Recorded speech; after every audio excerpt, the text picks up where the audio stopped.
The Sentinel Brief. Before we begin, a brief note. This analysis is not an argument for American withdrawal from Europe, nor a call for deeper involvement. It is an examination of strategic realities, historical patterns, and the unintended consequences that emerge when great powers step back or step in. Explanation is not endorsement. It is context. Army versus Marines, endless wars. What happens when the referee leaves Europe? Let's break it down. History has shown that it does not repeat because people forget facts.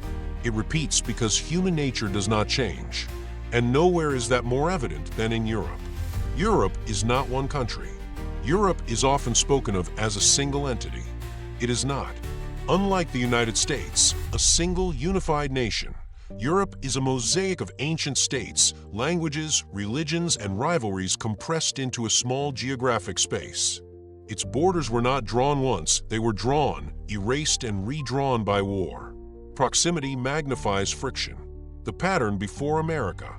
Before American involvement, Europe did not enjoy long periods of peace. It experienced pauses between wars. The 30 Years' War, the Napoleonic Wars, World War I, World War II. Different triggers. Same outcome. Devastation, resentment, unfinished business.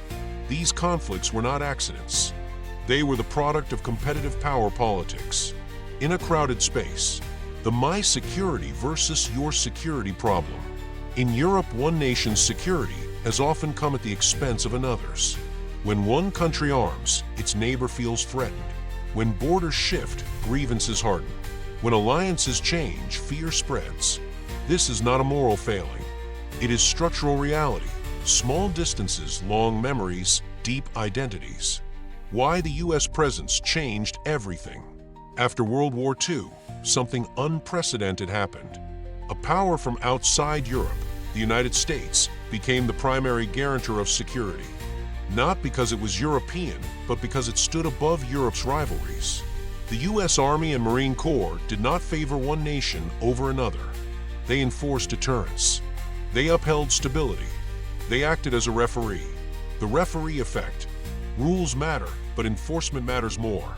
When a referee is present, disputes stay contained. Escalation is discouraged. Smaller actors hesitate. When the referee leaves, old grudges resurface. Arms races begin. Power vacuums form. Europe has lived this cycle repeatedly. Ukraine as the warning. Ukraine is not the exception, is the warning. A regional conflict became a global proxy war because great powers filled the vacuum.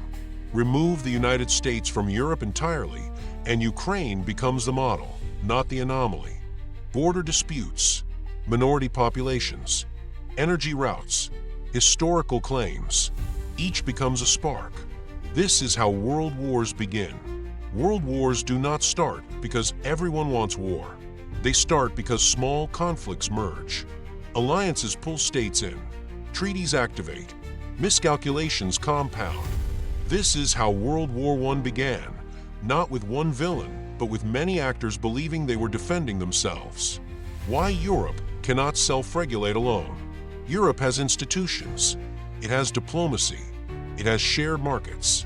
What it lacks is a neutral, overwhelming enforcement power. The European Union cannot compel militaries. NATO without the United States could not survive as a credible deterrent.